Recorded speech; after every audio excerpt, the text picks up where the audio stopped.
2, 3, 4. Euskal Herria irratian, Metropoli Forala.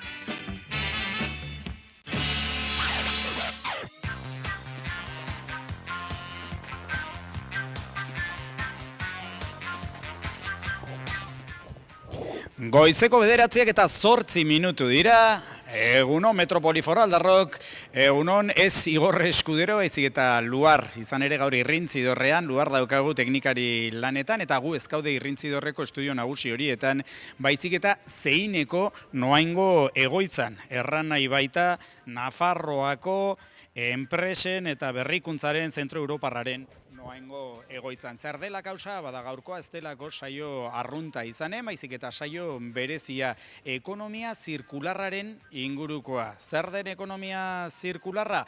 Gehienok entzun dugu kontzeptua azken urteotan bolo-bolo dabielako, eta gehienok jakinen dugu ingurumenarekin lotuan dagoela, sede moduan daukala hondakin alik eta gutxien sortzea, ere gehiago bat ere ez sortzea, baina hortik harago egiazki baldakigu zer den ekonomia zirkularra. Guk irudipena daukagu, kasu askotan erantzuna ezezkoa dela, eta horrexegatik kontzeptu horretan sakondu nahi dugu gaur eta hemen Euskal Herria irratian. Gure gaurko saio hau gainera segitzerik izanen duzue, ohi bezala FM-ko 98.3-an hor entzuterik izanen duzue, baina horretaz gain ikusterik izanen duzue, izan ere bideo streaming bitartez euskalherriairratia.eus webunean eskaintzen ari gara irudi eta guzi, beti ere Nafarroako gobernuaren babesarekin. Beraz, jarraian mintzatuko gara foru esekutiboko alor honetako arduradunekin eta baita ekonomia zirkularrean Nafarroan arrakastaz diharduten enpresekin eredu interesgarriak eskaintzen dituztelakoan. Beraz, jarraian indikatibo bat, horren ondotik solasean ariko gara, sakontzen hasiko gara ekonomia zirkularraren inguruan.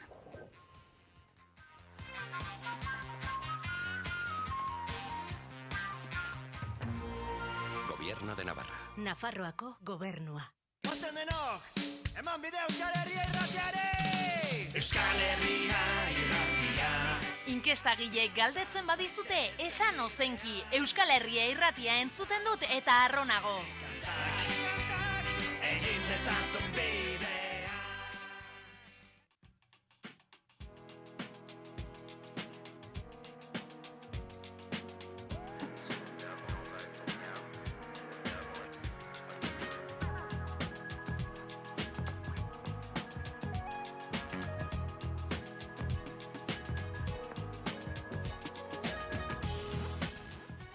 Beraz, 2 ordu dauzkagu aurretik Euskal Herria irratian, Metropoli Forala saioan sakontzeko ekonomia zirkularrean eta aztertzeko, ezagutzeko, zer nolako pisua daukan foru erkidegoan Nafarroa garaian gaur egun. Hori argitzen hasteko gurekin daukagu Nafarroako gobernuko enpresen trantsizio ekologiko eta digitalerako eta industriako kontseilari Mikel Irujo jauna. Egunon, Mikel. Egunon.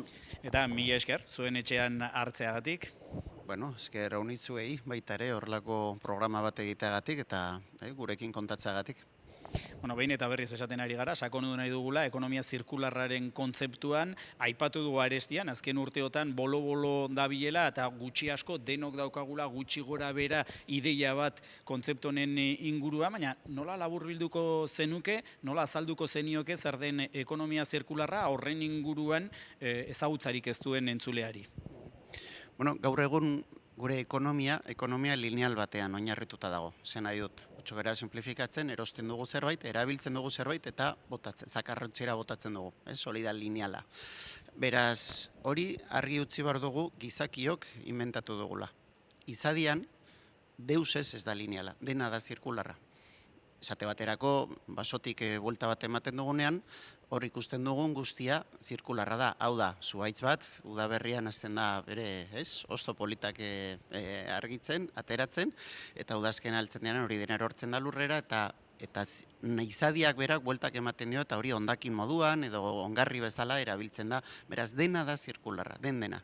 Gizakiok inventatu genuen linealtasun hau industria iraultzan, eta zer gertatzen da? Gertatzen da orain hainbat ikerketa daude bereziki MacArthur fundazioak, esaten duena, hondakin kopuru honekin jarraitu ezkero, 3 planeta beharko ditugu 2040an, hondakin guzti hauek almazenatzeko bakarrik, gorde ahal izateko. Beraz, sistema aldatu behar dugu. Eta ez da bakarrik berziklatzea. Hau, erderaz, gazteleraz, ingeleraz, R-rekin esaten dira, R asko daudela, euskeraz B erabili beharko dugu, baina berziklapena da, noski, baina B askok erabili behar ditugu. Hau da, ber valorizatu ditugu, ber erabili, edo beste B gabe, baina erreparazio hori baita ere, B guzti horiek erabili behar ditugu eta barneratu behar ditugu. Hau da, adibidez, industria batean, zergatik, telefono bat dauko eskuan, telefono hori bere bizitza bukatzen duenean, zer egiten dugu normalean, bai, barbada, leku batean utzi non esaten diguten berziklatu behar dela, baina zergatik ezin dira hor erabiltzen dira inbat pieza, pantalla bez, berrerabili beste telefono baterako. Hori gaur egun gure ekonomia linealak ez du uzten, baina hori da hor aurrean dauzkagun aukera ikaragarriak. Gero kontatu dizkizuet adibide zuzenak. Adibide praktikoak ere ezagutuko ditugu gaur, hainbat enpresa gonbidatu baititugu, haien esperientzia gurekin partekatzera. Nafarroako gobernutik behin eta berriz esan duzue, ekonomia zirkularrak izan behar duela ardatza Nafarroako ekonomiaren etorkizuneko garapen horretan, zergatik apustu hori, Mikel? Ekonomia zirkularra etorkizuna delako. Esan dudan bezala planetak ezin izango du jasan, eta bestalde, eta hor agertzen da gure Draghi txosten famatorretan orain, besteak beste, ekonomia zirkularra Europako Batasunak orain dela ja 10 urte hasi zen bere lehenengo plangintzarekin. Eta zer esaten digoaz, esate baterako orain mediatikoki oihartzuna izan duelako Draghi txosten horrek. Materia prima guztiak, edo hainbat materia prima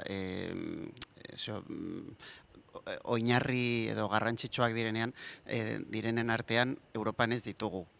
Hainbat mineral Europan ez ditugu, ez daudelako, eta bar. Besteak beste horrek zer esan nahi du, ekonomia zirkularra zentzu horretan, adibidez, telefonoaren adibidea jarraitzen badut, telefono horrek litio eta magnesio eta hainbat mineral dauzka, eta zer egiten dugu, botatzen daunean, joaten dira zakarra. Beraz, adibidez, hori da adibide txiki bat, baina pentsazu milioika telefonori buruz hitz egiten dugunean, edo kotxe, edo elikagaiak, edo hori dena berreskuratu behar dugu. Berriz ere B horrekin, eta berbalorizatu, hau da, hondakin guzti horiei balio eman berriz ere.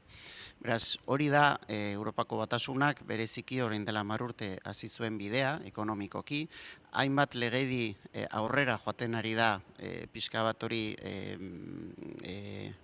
indartzeko, adibidez plastikoen erabilera ez da plastikoaren aurkako borroka bat, argi utzi nahi dut, baina bai plastiko erabilera bakarraren aurka, adibidez, hainbat neurri hori uste denak barneratzen ari ditugula, baina demagun adibidez, ez? Ura, dago adibide hon bat gainera hemen zeinen daukaguna. Afexeko lagunak izanen ditugu gero hemen eta oso ekimen interesgarria daukate horri buruz. Aurreratzen dut pixka bat, baina eta eginen dugu ekitaldi bat Zubi Forala eta gero, ez, beraiekin eta gero beste adibide batekin. Industriak urpila bat behar du, industria, adibidez, elikagai industria, demagun zenbatura behar du, bakarrik elikagai hori garbitzeko lehenik, gero bere prozesuetan, industria prozesuetan. Orain, hemen daukago enpresa bat, non asmatu du teknologia bat, erabiltzen den ur hori, garbitzen du, eta berriz ere ur berdina erabili alda industrian. Beraz, ja daukagu zirkularitate hori. Enpresa horrek teknologia berri hau erabiltzen badu, ez du ur gehiago konsumitu behar, baizik eta hor ez ur berdina. Baina gauza adibide berdina daukagu adibidez olio industrialarekin, Tuteran. Badago Rekondoil proiektua eta da olio industriala, pentsazu zenolako zaila den hori abidez berziklatzea berriz ere, lortu dute olio zikin hori, industrian erabiltzen den olio zikin hori, hartzea berriz ere, eta teknologia batekin, gainera da bioteknologia. Hau da, mikroorganismoak sartzen dituzte kontenedora handi batean, eta horren medioz garbitzen dute olioa eta berriz erabiltzen da. Hoi dira bi adibide oso zehatzak, baina demagun adibidez zenbat metala sobratzen den gure industria, gure manufakturan, eta ez da bakarrik berziklatzea, baizik eta askotan, ja ikusten ari ditugu, non, pieza bat ez dela ondo atera, edozein arrazoiengatik berriz ere bultatzen dela, fabrikara berriz ere berrira biltzeko eta bar. Bueno, hori da hildoa, eta argi daukagu estrategikoki kontinente bezala behar dugu gure mineral eta hainbat produktuen gabezi horretan edo dependentzia hori mugatu alden neurria, horrek erantzuten du ekonomia zirkularra, baina gero bereziki hor mundu guztiari da mugitzen, zentzu honetan. Ekonomia zirkularrerako trantsizio horretan, Nafarroko enpresak laguntzeko zenbait tresna sortzen ari zarete, zein hau bat izan daiteke, beste bat, Navarra zirkular zetaz eta kaz da, gero horretaz espreski mintzatuko gara, horko arduradunetako batekin, baina zer da, izan ere oso izaera berezia du, ezta, publiko-pribatua. Bai, azteko, orain dela 3 urte refleksio bat egin genuen, eta adibez, pentsatzen modu orain dela 2 urte energiaren prezioa zenbat igo zuen, pentsazu oroitzen bagara, laizter aztu egiten ditugu horrelako gauzak, baina gasaren prezioa 15 aldiz igo zen, hilabete bakar batean, eta horrek eragin zuen baita ere, gero beste prezio guztiak igotzea eta bar. Bueno, hor adibidez, energia eraldaketa ez genuen esplikatu beharrik. Jende guztiak ulertzen zuen, zeka prezio igoera horrek argi uzten zuen autokonsumoa garatu behar genula, efizientzia energetikoa garatu behar genula, horret zegoen ezer esplikatu beharrik. Hori denok barneratu genuen, oso garbi orain dela 2 urte, orain gure erronka da hori jarraitzea barneratzen. Ekonomia zirkularra esplikatu behar dugu. Nik uste dut oso ondo esan duzu programa honen hasieran, zer den eta berda kalean oraindik ez da ondo ezagutzen, eta argi utzi nahi dugu ekonomia zirkularra dela oportunitate bat. Enpresen dago oportunitate bat argi dago, eta alde batetik baita ere esan dudan bezala daukagun planeta behar duelako, bildo horiek baditugu. Navarra zirkular da iniziatiba bat, baita pribatuekin kontatzen dugu, udalekin adibidez dauzkagu hainbat udaletxeekin kontatzen dugu eragile guztiokin, eta hasteko da esplikatzea. Da proselitismo, esan dute ariketa bat, eta hasteko da esplikatzea. Gero, esplikatu eta gero, eta egin dugu enpresen gana joan gara. Enpresak esaten duenean, esate dut ez pentsatu enpresa hundietan. Horiek ja badukate bere estrategia. Esaten dut enpresa normalean dira enpresa txikiak edo ertainak gehienez. Eta joaten gara, esplikatzea zer den, eta gero zer eskaintzen dugun, hor galdera pizkatera entzuteko. Orain dela 2 urte, ekonomia zirkularrarekin bi hildo geneuzkagun, esatean, sortzen dugu behar bada diru laguntza deialdi bat espresoki ekonomia zirkularra enpresetan garatzeko, egia esan da refleksore eta gero, eta ez nengoen ados horrekin, zergatik, horrela sortzen dituzu burbuiak. Ekonomia zirkularra nahiko militantea da. Norbait, ni neuk, sinesten duzunean, orduan bihurtzel zara zirkular pertsona batean, eta sinesten duzu, eta horrek hori da oso ona, behar ditugu militantzia gauzak aldatzeko, baina eraberean sortzen ditu burbuiak, militante guztia joten gara leku berdinetara. Orduan, egin genua izan zen, departamentoan adibidez ditugun deialdi guztietan, ekonomia zirkularra gehiago baloratzea. Hau da, inbertsio bat denean, eta inbertsio hori zirkularitate kutxoak dituenean, bai proiektuak edo bai zenolako prozedurak erabiltzen dituen barruan, enpresa horrek, oran baloratzen dugu gehiago. Eta hori da seinale argi bat, esan ez, begira, edozein proiektu zirkularra aukera gehiago izango ditu finantzaketa lortzeko. Eta hori sartu ditugu deialdia guztian baita merkataritzan ere. Eta hori da baita ere eskaintzen dieguna enpresei, ez da bakarrik esplikatzea zeren, dira, egiten baduzu laguntza hauek, ez bakarrik diru laguntza, baita ere asistenzia tekniko hau eta izango dituzu. Baina, esate hondan bezala, ez da bakarrik Europako batasuna guk, mundu guztia, zirkular prozesuetara, inkluso Trump, hori gero hitz egin algen nuke baita ere. Trump ere. Bueno, titular bat daukagu. Proselitismoaz mintzatu zara, militantziaz mintzatu zara, enpresak ekonomia zirkularrera erakartzeko garrantziaz mintzatu zara, hor badira diru laguntza batzu, deialdietan aintzat hartzen da ekonomia zirkularra, baina horretaz gain, enpresek zer irabazten dute ekonomia zirkularrarekin, argi dago ingurumenak zer irabazten duen, argi dago gizarteak zer irabazten duen, baina enpresek beraiek zer irabaz dezakete, hori gakoa izanen baita, haiek erakartzeko. Bai, adibidez, hondakin hondakin kontzeptua desagertzea. Hondakina ez dira egon behar. Hondakin guztiak balio bat eman, hondakin guztiei balio bat eman aldiegu. Hori da, pixka bat horrela konbentzitu alduzu edo zein enpresa. Nik uste dut zentzu honetan agroindustria, elikagaien industria oso garbi ikusi du, eta ikusi du azkeneko urteotan. Pentsazu adibidez brokoli bat, ez, demagun, berdin zait barazki hartu, baina brokoli bat prozesuan, garbiketa prozesuan, edo bai izoztua denean, edo berdin zait enbase batean edo sartzen dugunean, erena ez da gure hauan bukatzen. Brokoli bat hartzen duzenean, sustraiatik hasita eta gutxienez eren hori botatzen zen. Orain urte gutxi arte zen hondakina. Hori joaten zen, kontenedore batean eta botatzen zuten. Gaur hasi ziren eta hemen ditugu adibidez brokoli jarri dolako, beste enpresa bat daukagu hemen brokolirekin lan egiten duena. Zate, brokoli oso barazki, oso balioagarria da, komponente kimiko oso balio dituet, ez da elikagairako gainera oso ona, eta inkluso animalien elikagaia bezala oso ona, eta osasun arloan.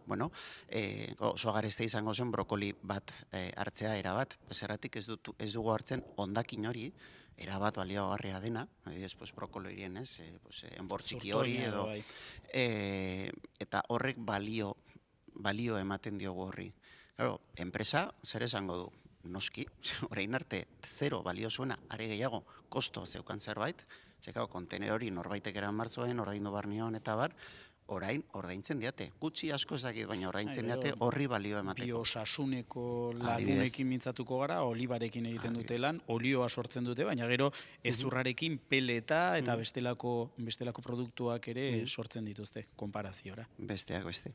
Adibideak daude pila bat, eta hori da enpresa bati, bereziki enpresa txikiei, esplikatu edo asistentzia tekniko baten bitartez eman nahi diegon.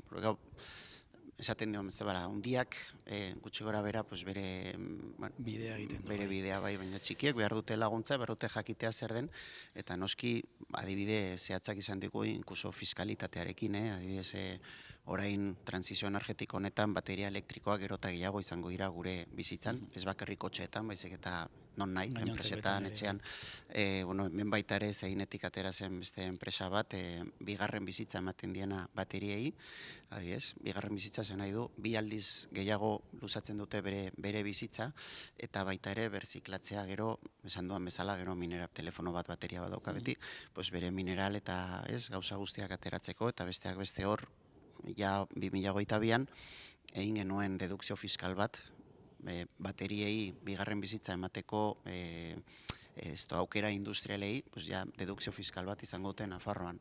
Besteak beste, adibidez Kaparroson, ezarriko zaigu, Biplanet, bertako enpresa bat eta Koreako enpresa bat, bigarren bizitza eta berziklatu barrituenak, ez? Hain zuzen ere, proiektu horien inguruan dokumentatzen elkarrezketa honetarako ikusi dut, azken urtean baieztatu direla berriztagarriekin loturiko hainbat proiektu Nafarroan, gainaren enpresa txikiak eta handiak aipatzen zenituen, edo proiektu txikiak eta handiak, eta horietako zenbait, neko handiak dira, nola laburbil dezakegu, hor dagoen mugimendu hori guzi hori.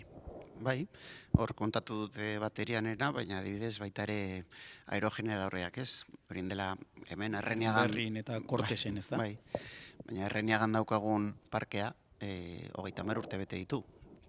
Ja da, horrek Laizter, ez dakit datorren urtean, 2, 3, 4, 5 urte gehienez, berritu barko dituzte, aerogeneradorek zahartu dira. Ezin ditugu lurperatu eta punto, hori argita garbi dago, berriztagarri energia sortzen duen zerbait, gero, orduan, hor baditugu ja Nafarroan 3 proiektu industrialak, non, bai, ez bakarrik berziklatu, hori adibidez Kortesen, ingutena da berziklatu, da aerogeneradoren palak hartu eta hor berziklatuko dituzte, baina adibidez Irunberrin akzionak egingo duena da pala horiek berziklatu, baina baita ere bigarren bizitza bat eman. Zain nahi dut hor, fibra de vidrio da bere komponente nagusia, eta hortik hainbat sustrato, hainbat gauzak atera dira, eta hori baita ere gero ber erabilpen bat izan aldu industrian. Hori Irunberrin ez da bakarrik berziklapen bat izango, baizik eta baita ere hortik ateratzen diren hainbat komponentei bigarren bizitza bat ematea. edo Peraltan dagoen beste proiektu bat, Renesaikol, honek ja ez da bakarrik aerogeneradoren palak, baizik eta beste komponente guztiak, elektronikoak besteak beste, edo metala dena, hori baitare, edo bai bigarren bizitza bat eman, edo berziklatzea. Hori dena da ekonomia zirkularra. Palak, aipatu ditugu, bateriak ere bai, hidrogeno berdearen inguruan ere badira proiektuak, ez da? Bai, hemen Nafarroan bi proiektu nagusi ditugu, bada industriala, elektrolizadoreak ekoiztea, hori Nordex Electrolyzers enpresa berri bat sortu zen, bai Nordex eta Soden artean, hori da industriala. Eta, bueno, hidrogeno berde da oso labur-labur urarekin egiteta, ura H2O, hori dena da hidrogeno eta oksigenoa dauka. Zer egiten dugu hidrogeno gas bat da, eta gainera oso gas lehergaia da, beraz, bueno, hori energia sortzeko oso ona, puztien dozu zua, berotzen du, eta hortik hasten da energia, ez? Eta oksigeno. Zer behar dugu? Txute ikaragarria, elektrizitate txute ikaragarria behar du, H eta O bereizteko. Unai dugu H izatea bakarrik, bueno, pues hori da elektrolizadore bat horrek egiten du. Pasatzen da ura, elektrizitate txuteak handiak ematen dizkiote eta hor bereizten dira. Bueno, hori, claro, zer dauka positiboa, guk sortu aldugula gure energia. Gaur egun gasa Argelia, Errusia edo estatu batuetatik ekartzen dugu. Beraz, hau guk egin algenuen guk hemen dauzkagun rekursoekin, ez? Urarekin. Eta orduan elektrolizadoriek industrialki Nordex, baina baita ere zangotzan badugu beste proiektu bat da hidrogeno berdea sortzea, eragita, ekoiztea. Eta bueno, hori baita ere da Europak daukan erronka handia, gauza da gaur egun, adibidez hori dena oso ondo dago paperan, baina prezioa oraindik oso altua da. Ezin du gaz grisarekin edo Argelia, Rusia edo estatu batek ekartzen dukan grisarekin prezioa ezin du konpetitu, baina horretan gabiltza. Industria eolikoa edo energia eolikoa orain dela 30 urte oso garestia zen baita ere besteekin alderatuz. Berez, bueno, hori da erronka, baina hor, bai, subironotasun energetikoa lortzeko beste aukera bat izango genuen. Oso gustorari gara ekonomia zirkularrari buruz solasean, baina badakizu irratian gaurkotasunak agintzen duela eta gaurkotasunak dakarkiguna da atzo Sonsundegi enpresako langile protesta egin zutela ikerketa batzorde bat eskatzeko lan batzordearen izenean, hor UGTek beste bide bat hartu du, baina LABE Komisiones Obrerasek eta ELAK horren aldeko apustu egin dute, argitu nahiko lukete 2009-tik hona izan den kudeaketa eta bereziki 2013an gobernua atera zenetik ze gertatu den eskaera horien aitzinean, Mikel, zure erantzuna zein? Bira, orain dela urte bat, jartzen bagara, enpresak kriston aukera historiko baten aurrean zegoen.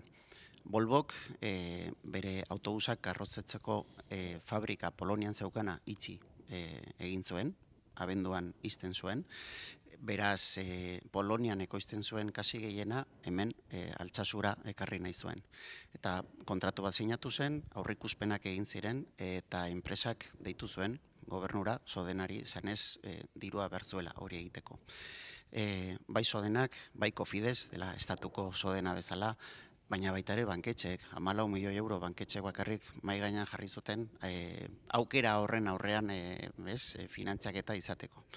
Ikusi dugun bezala ez da posible izan, hor ikusi behar dugu zergatik izan den hori udan, baina esan behar dut, nik uste dut honekin hasi baino lehen guk azkeneko momentura arte borrokatzen ari dugu. Zen dut, hau da Osasunako dozein partido bezala, azken minutura arte egon behar gara, eta horretan gabiltza.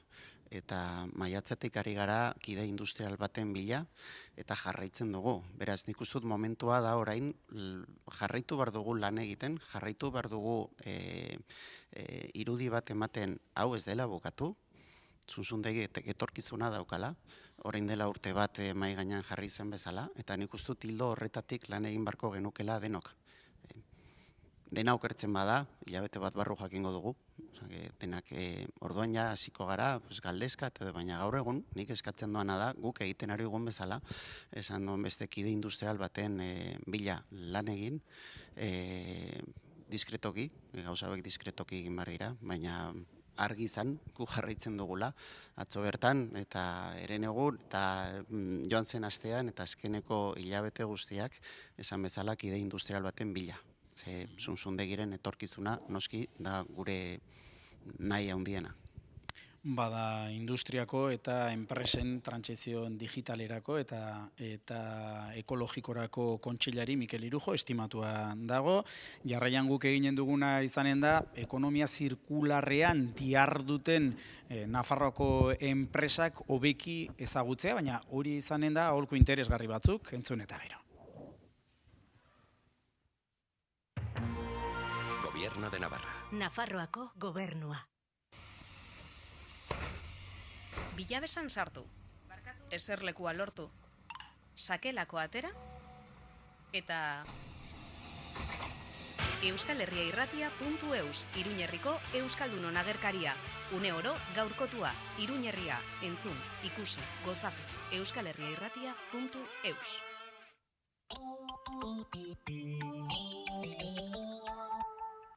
Leire izena dut eta aurten 30 beteko ditut. Nire izena Naia da, eta Laister 35 Elsa beteko naiz ditut. eta helduden urtean 40 beteko ditut. 30, 35, 40, 45, 50, 60 edo 65 urte badituzu, begiratzeko unea da. Umetoki lepoko minbiziari aurrea ardakioke. Urtarriletik aurrera, baita 30 urteko emakumeek ere. Begiratu, zaindu, argibide gehiago. umetokilepokominbizia.nafarroa.eus webgunean. Gobierno de Navarra. Nafarroako gobernua. Abian da, Bira Nafarroan barna zikloaren 4. edizioa talde eta artista berriekin. Azaroaren 29an ostirala arratsaldeko 8etan Lilo taldearen kontzertua Uharteko kulturetxean. Informazio guztia navarramusic.esen. Nafarroako musika biran da. Gobierno de Navarra. Nafarroako gobernua. Saltoki txiki bat nintzen, Nafarroako ekoizle txikien produktuak saltzen nituena. Baina zenbaki gorritan gelditu naiz, apenas sartzen ziren hemen. Jendeak supermerkatuetan besterik ez du erosten, eta banatzailean difamatu horri eta zeinek dakin hori. Sistema honek lurra txikitu du, herriak ustu, esklabu bihurtu gaitu. Ez ote gara hau diru zornitzen ari? Txikien desagerpena eta saltoki handiak bezalako munstroak elikatzen? Nolako kontsumoa, halako etorkizuna. Zaindu bezagun gurea, denda txikiak babesteko ekimena.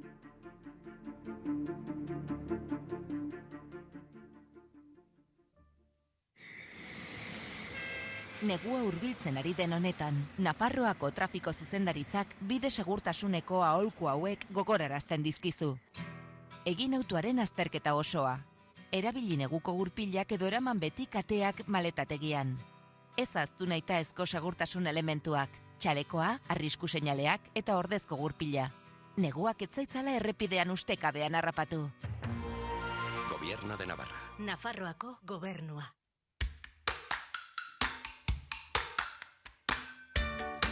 Erosteko beste modu baten alde eta elikadura osasungarriago baten alde egiten baduzu, zatoz Iruñeko zabalgunera edo jarri harremanetan eskura dituzun 60 saltokiekin gure webgunearen bidez, mercadodelensanche.com.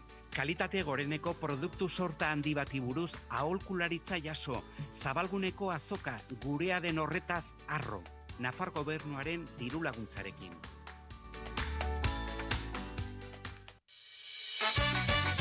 Biatz, rokodromoa, maila guztietako erronkekin ornituriko bulder instalazio zabalak, kirol eskaladan aritzeko lekua, zailtasun ezberdineko bide eta makurdura aldakorrekin. Adin eta maila guztietako ikastaroak, astapenekoak 6 urtetik gorako aurrentzakoak eta helduentzako entrenamenduak taldeka. Informazio guztia, biatz.com webgunean eta sare sozialetan. Biatz rokodromoa, Landabengo industrialdean gaude. Negua hurbiltzen ari den honetan, Nafarroako trafiko zuzendaritzak bide segurtasuneko aholku hauek gogorarazten dizkizu. Egin autoaren azterketa osoa. Erabili neguko gurpilak edo eraman beti kateak maletategian. Ez ahaztu nahitaezko segurtasun elementuak, txalekoa, arrisku seinaleak eta ordezko gurpila. Neguak etzaitzala errepidean ustekabean harrapatu. Gobierno de Navarra. Nafarroako gobernua.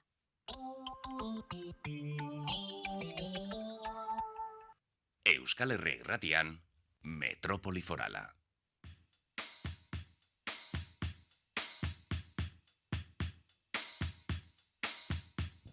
Eta Metropoli Foralean gaur saio berezia esan dizuegu lehen, azaldu dizuegu, ez gaudela irrintzi dorrean, baizik eta noainen, zeinen egoitza nagusian, haien areto nagusian hain zuzen ere, ederki hartu gaituzte, eta gustorari gara solasean ekonomia zirkularrari buruzko saio honetan. Esaten badizuet, Lekta Grupeko ordezkari bat daukagula gurekin, jarraian solasean aritzeko askok ez duzu jakinen zertaz ari garen. Gehitzen balin badut, Leitzatik datorrela, Leitzako paper fabrikatik akaso hobeki kokatuko duzue. Jon Ferreres daukagu gurekin, mantenu eta inbertsio zuzendaria hain zuzen ere, kaixo Jon? Bai, kaixo egunon. Eta mila esker, gurera horbiltzeagatik. Bai, zuen, gonbidapagatik. Lehenik eta behin, ikuste dute entzule guziek kokatuko dutela Leitzako paper fabrika, baina ez dakit entzule guziek jakinen duten Lekta Grupek, Lekta taldeak, zer nolako tamaina hartu duen eta zenbat fabrika eta zenbat langile dituen munduan zehar? Bai, Lekta mundu osoan papera saltzen duen, Europako papergile nagusietako bat da, ez? Eta Europan 7 fabrika ezberdin ditu. Bat Italian, beste bat Frantzin, eta estatuan beste 5, ez? Eta hauetako 5 bat Leitzan dago, zuk esan dizun bezala, ez? Azkenen gutxi gora bera 2800 langile gara. Erraz esaten da. Bai. Eta, ideia bat egiteko urtero gutxi gora bera 2500 milioi volumena mugitzen duen taldea da. Eta ze fabrikatzen duzu, gutxi gora bera hola labur bilduz? Fabrikatzen ditugun paperak guk 2 multzo nagusitan banatzen ditugu, ez? Alde batetik papel arruntak bezala ezagutzen direnak, hauek imprentetan saltzen dira, gehien bat, eta azkenean liburuk edo revista komertzialak eta horrelako aplikazioak egiteko paperak die, eta beste aldetik papel bereziak. Guretzako papel bereziak, izenak esaten duen bezala, ezagorre bereziak dituzten paperak dira, eta etiketak paperezko basuak egiteko adibidez, jarraientzako bilgarriak, erabiltzen diren papel ber erabilgarriak dira, ez da? Gaur elkarrezketatuko ditugun enpresa gehienak txikiak dira, eta zuekin hasi nahi izan dugu gauza bat erakusteko, eta da ekonomia zirkularrean jarduteko tamaina ez dela arazo bat. Erran nahi baita, zuek tamaina handiko talde bat zarela, baina ekonomia zirkularraren aldeko apustua egin duzuela, posible da. Bai, talde mailan helburuetako bat ekonomiaren zirkularraren bidean jarraitzea da, ez? Bide luzea egitea gainea. Horretarako azkenean taldeak hartzen dituen erabakiak eta martxan jartzen dituen proiektuen helburu nagusienetako bat, paper berrerabilgarriak sortzea da, ez? Daudenak eta etorriko dian berriak, ez? Horretarako adibidez, Leitzako kasuan, azken aldi honetan oso garrantzitsuak izango diren 2 proiektu jarri dira martxan. Orain dela urte gutxi batzuk makina berri bat instalatu genuen, papel termikoa egiteko, etiketak adibidez. Eta urten adibidez, papel termiko kalidade berri bat sortu dugu, glasinik gabeko etiketak egiteko. Glasinak ez dakineatzako dek, etiketan kola mantentzeko, azpikalden eramaten du film edo papel antzeko bat, eta papel hori beharrez duen etiketak egiteko papera sortu dugu Leitzan. Eta bestalde orain martxan daukagun proiektu berri bat, hurrengo urtean makina berri bat instalatuko dugu, elikagaien bilketa egiteko paper kalidate birziklatu berriak ateatzeko, ez? Adibidez, patatak, boltsak, paperezkoa egiteko, adibidez, txupatxuzen fundak paperezkoa egiteko, eta horrelako aplikazioak. 2020an eman zenituzten lehendabiziko urratsak edo egin zenituzten lehendabiziko urratsak jasangarritasunaren bide honetan, hasi zineten ekonomia zirkularrerako trantsizioan, zer bultzaturik, zergatik, ze gogoeta egin zenuten? Gu beti pentsatu izan dugu, eta argi dakagu papera ekonomia zirkularra jarraitzen duen aukera osona dela, ez? Azkenean basoetatik, zuhaitzetatik hasitako produktua egiten dugu, eta gainea birziklatu egin daitezkena, ez? Prozesu guzti hori eskaintzen duen produktu oso interesgarri da guretzako, eta gainea geroz eta aukera berri gehiago emateko aukera duela pentsatzen dugulako. Gero, beste kontzeptu bat gaur behin baino gehiagotan aterako zaiguna, ekoizpen integratuarena da, konparaziora jarraian Lakturaleko lagunak datoz, eta haiek ere horretan dihardute. Zuen kasuan, papergintzan, zer esan nahi du ekoizpen integratua egiteak? Bueno, guretzako ekoizpen integratua egitea, ingurunea gehien errespetatzen duen teknikak erabiltzea da, ez, prozesu batean. Guretzako adibidez, papera prozesua 3 fase ezberdinetan banatu dezakegu. Lehenengoa izango izateke materia primak lortzea. Bigarrena behin materia prima lortuta gero papera fabrikatzea. Eta azkenik sortu dugun papera distribuitzea, ez, mundu osoan. Adibidez, materia primakin guk 2 baliabide ezberdin ditugu. Alde batetik behar dugunen borra lortzeko, gure basoak baditugu. Eta azkenen basoiek, zuaiz berrik landatzeko edo esplotatzeko, ekoizpen teknikak aplikatzen ditugu. Eta gero bestalde badeude beste materia prima batzuk ezin dugula gure kabuz lortu eta erosi beharra ditugula, eta proveedori exigitzen dugu teknika horiek aplikatzea, ez. Behin materia prima ditugunen fabrikan papera sortzeko guretzako helburuetako bat energia gutxiena erabiltzea izango litzateke eta errekurtso natural ere gutxienak, ez. Honetarago bide asko ditugu. Alde batetik elektrizitate kontsumoa jaisteko, teknika o teknologia ezberdinak aplikatu dezakegu. Leitzako kasuan ez, baina beste fabrika batzutan ur kontsumoa oso altua da ere, eta urtero egite ditugu hobekuntzak. Urafexeko lagunak datoz gero, hain zuzen ere ura birgaitzeko formula berri asmatu dute, kimikorik gabe, eta lako modu kutsagarrian, akaso harremanetan jar zaitezkete. Hori are gehiago hobetze aldera. Bai, seguru interesagarria izan etelako, zeren urtero, hobekuntzak egite ditugu hartuta ura berrira aprobetxatzeko prozesuan, ez? Eta fabriketan azkenekoz, azken urte hauetan hainbeste entzuten den digitalizazioa, ez? Guretzako digitalizazioa azkenean makinen eta prozesuen datuak hartu, analizatu eta azkenean prozesu efizienteagoak lortzea izango litzateke, ez?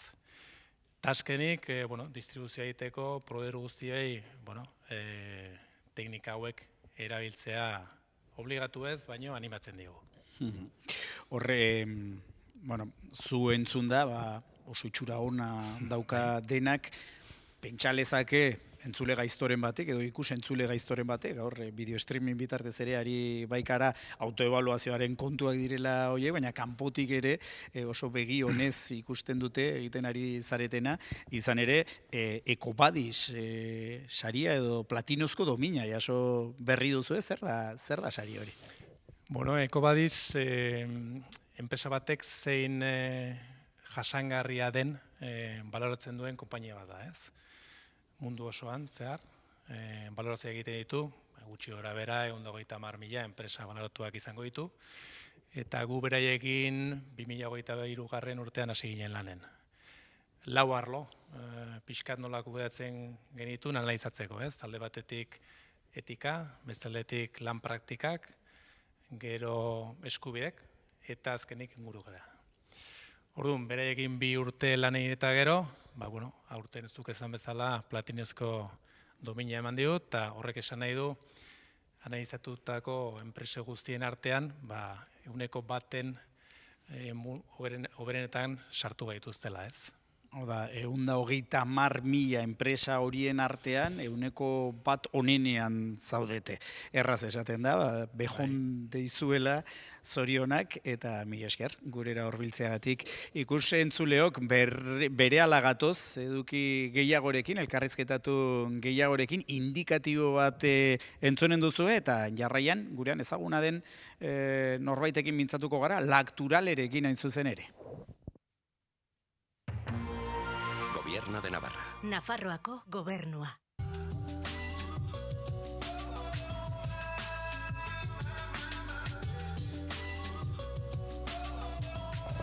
Zuzenean, segitzen dugu Euskal Herria irratiaren saio berezian, Metropoliforal saio berezi honetan, noa indik, zeinen egoitza nagusitik zertan, bada, arakatzen, sakontzen, aipatu dugun kontzeptu horretan ekonomia zirkularrean, hasiera Mikel Irujo kontseilariarekin mintzatu gara, eta hark eman dizkigu hainbat azalpen horren gainean, eta horren ondotik aipatu dizuegu, ezagutu nahi ditugula, ekonomia zirkularrean arrakastazten diarduten Nafarroako enpresak eta horietako bada Lacturale, etxe honetan, Euskal Herria irratian ederki ezagutzen duguna konparaziora, atzo bertan zozkatu genuen zure pisua esnetan, sari zoragarri hori gure entzulei horren beste gustatzen zaiena. Beraz, Lacturaleri buruz mintzatuko gara jarraian, Maite Azpirozekin, Lacturaleko komunikazio arduradunarekin.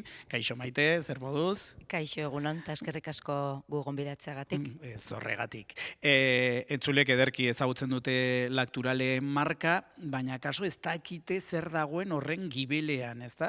Zer kontsumitu bai, baina gero zer dago horrelako baten gibelean? Azkenean bazarete kooperatiba bat, agroalimentarioa, eta horren gibelean zenbat kooperatibista, zenbat abeltzain, nola da kontua, Maite? Berez, juridikoki sat bat gara, baina kooperatiba baten funtzionamendua eta filosofia daukagu, ez? Azkenen, 11 bitegi, 11 baserri gara, 70 pertsona langile eta kideen artean, eta gure filosofia da, hori, beti sozialki pentsatzen ari gara, ez dugu bakarrik errentagarritasun huts eta gogorrean pentsatzen, baizik eta maila sozialean ere bai pentsatzen dugu, ez kooperatiba baten antzera. Bai. Duela 16 urte sortu zineten, nola? Nondik sortu zen ideia? Bai, esan dudan bezala, gure filosofia bertan ingurua zaintzea da, ez? Kontsumitzaileen osasuna zaintzea da, planeta zaintzea da, eta Lacturale jaio aurretik abiltzainak batu ginen, ez? Gure proiektu propioa egiteko, eta gero etorri zen marka merkaturatzeren ideia, ez? Gure filosofia beti zen, gure lana modu jasangarriago batean egitea, eta orduan ekoizpen integratuan ziurtatu ginen. Eta hortik gero, marka sortu genuen. Eta hasieratik egin nahi izan zenuten, esne jasangarria nola hasi zineten eta nola garatu duzue, ezta? Kontzeptu hori, izan ere, duela 16 urteko moldea eta egongoa, ez da berbera. Hori da. Hori esan dudan bezala, orain dela 16 urte marka daukagu, Lacturale marka merkaturatu genuen, baino 3 urte aurretik hasi ginen lan horretan, ez da? Gure filosofia, gure ADN-ean, bazegoen hori, ez? Beti ingurua, osasuna zaintzearen ideia, eta horregatik, ziurtatu ginen ekoizpen integratuko ekoizpen sistema, ez? Ekoizpen integratua. Zer den, teknikoki azaltzea oso luzea izango litzateke, baina 3 hitzetan esana, azkenean ekoizpen integratua gure osasuna kontsumitzaileen osasuna planeta eta baita ere animalien ongizatea zaintzen duen ekoizpen sistema bat da, ez? Azkenean, gure ardura ez da bakarrik kalitatezko produktu bat egitea, baizik eta kalitate handiagoko produktua egitea, baina behien ongizatea zaintzen duena, inguru giroare bai zaintzen duena, eta baita ere gure autoexigentzia bezala Lacturaleren filosofiaren gatik, baita ere gizartearekiko konpromezu bat daukana. Eta hor, aitzindari zarete, ez Nafarroan soilik, ez Hego Euskal Herrian soilik, estatu osoan, ez da? Hori da, orain dela 16 urte lehenengoak izan ginen, ekoizpen integratuko lehenengo esne marka, bai esan behar dudala, orain dela 16 urte, balore hauekin kalera ateratzea ez zela erresa, ze, bertako ekonomia, bertako produktoa, ingurua zaintzea, ez zegoen gaur egun dagoen bezala, ez? Osea, barneratuta daukagula. Orduan, entzendere izan ginen baita ere, kontzeptu hauekin, ez? Baita emakumeen kirola babesten adibidez, ez? Orduan horretan nik uste egin dugula hezkuntza lan oso handia, egin dugu, eta baita ere nola eredugarri izan garen beste enpresak eta kontsumitzaileak ere bai gauza hauek kontutan izateko. Esan dugu, ekoizpen integratua zer den zuen kasuan xehekia saltzea komplikatua dela, ekonomia zirkularraren kontzeptua gero eta argiago daukagu, baina horrek zer dakarren zuena bezalako kooperatiba batera, edo batera, akaso ez da gorren argi, adibide praktikoa jar ditzakegu, energetikoki konparaziora autokontsumoa lantzen duzu, biogasa ere egiten duzu, ez da? Bai, begiralde batetik ekoizpen integratuak exigitzen digun jasangarritasun planak aurrera eraman behar ditugu, baina bestalde ere bai gure autoexigentzia horretan, adibidez, autokontsumoa daukagu, ez? Alde batetik, ja orain dela lakturale jaio baino lehen, geotermia jarri genuen, lurretik aprobetxatzen dugula temperatura berotzeko edo hozteko, bestaldetik ere bai plaka solarrak orain dela urte jarri genituen, eta orain dela gutxi biogasa jarri dugu. Biogasa azkenean, hondakin bat den gure behien kakak eta pixa guztiak, energia bihurtzen dugu, energia berriztagarria, eta bestaldetik ere bai ongarri natural bezala erabiltzen dugu. Orduan ikuste izugarrizko aurrerakuntza dela hori, eta esan dezakegu argita garbi, gure esnea ekoizpen integratua izateaz gain, gainera oraindik jasangarriagoa dela, gure esnea, gure jogurrak, nola erabiltzen dugun hondakin hauek, ez? Eta energia berriztagarriak erabiltzen ditugulako ere bai. Zuen produktuak, zuen esnekiak saltzeko tenorean 0 kilometrokoak direla behin eta berriz nabarmentzen duzue, baina filosofia horri jarraituz zuek ere 0 kilometroko hornitzaileak bilatzen dituzue. Baitari, batzutan hori jasangarritasuna ez da bakarrik inguruarekiko egiten ditugun planak, ez, azkenean bermatzen dugula inguruaren ongizatea, baizik eta baita ere jasangarritasun ekonomikoa, ez? Orduan, 180 bertako hornitzaileekin egiten dugu lan, bai enpresak, bai erabideak, bai egiten dugu gure filosofia beti horrela izan da, hasieratik, orain dela 16 urte, eta gehiago.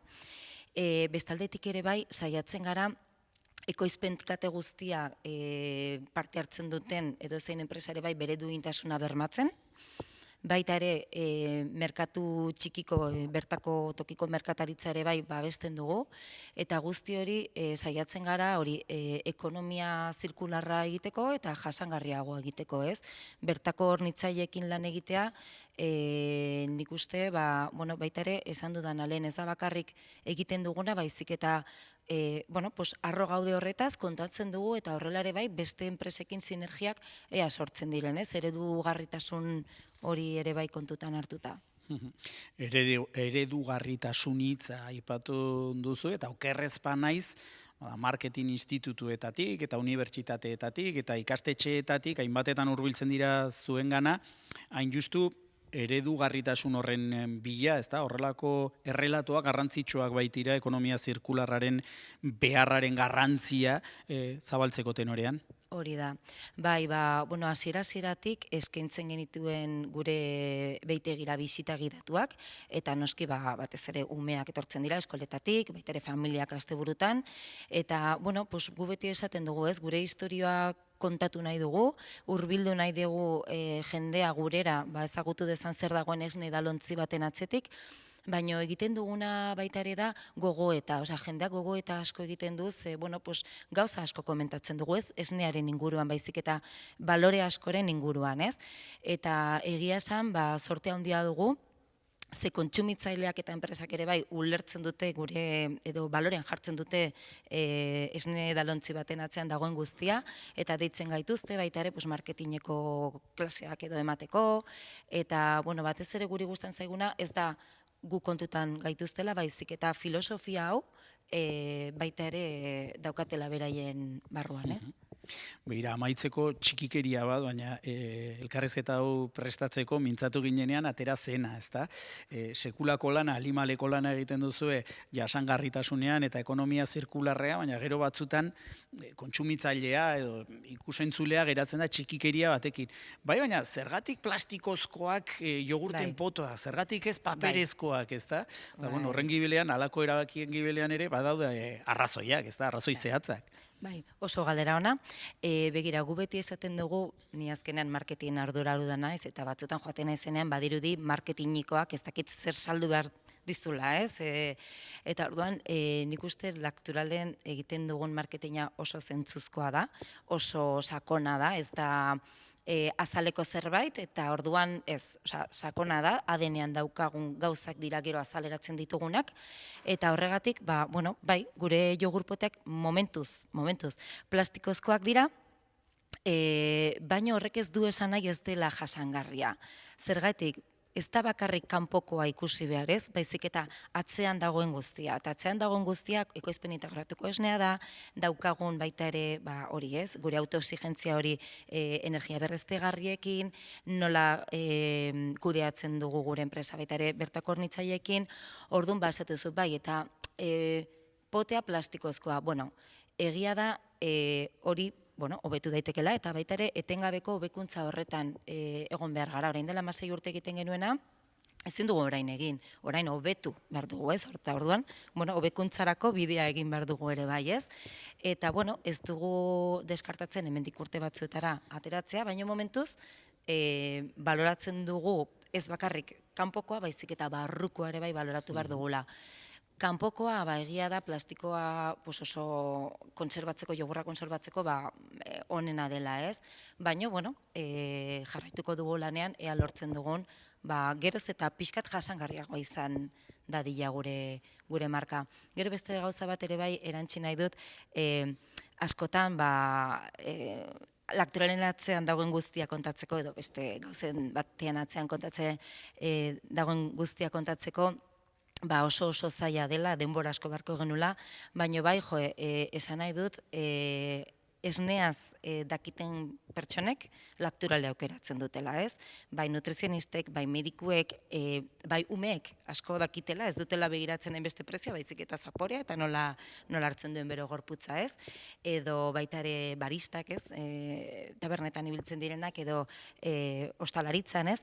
Orduan, batzutan, hori jakiteare bai ona dela ez, gehien dakitenak aukeratzen dutela, ze batzutan konfiatu behar dugu ere bai ez, ezin dugu denataz jakin, baina zui esker ere bai, gaur pixka bat gehiago kontatu dugu guri buruz. Ederki, da Lacturaleko komunikazio arduradun Maite Azpiroz, plazer argigarria izan da, zurekin solasean aritzea, eta sinergiak sortzen saiatzen ari gara, Lectagru paper fabrikako ordezkariei esan diegu, akaso Urafexeko lagunekin mintzatu beharko luketela, asmatu dutelako ura birgaitzeko metodu beresi bat kimikorik gabe, sustantzia kimikorik gabe, akaso zuei gomendatu edo gomendatzen aldizuegu Lectagrupekoekin hitz egitea, ea poto horietan aldaketarik egiten alden, ala ez, batek daki.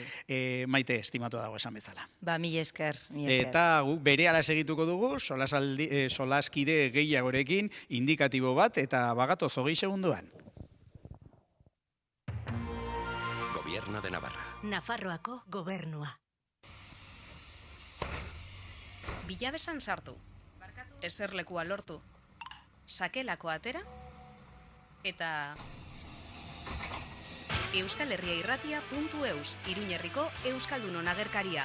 Une oro gaurkotua, Iruñerria, entzun, ikusi, gozatu, euskalherriairratia.eus.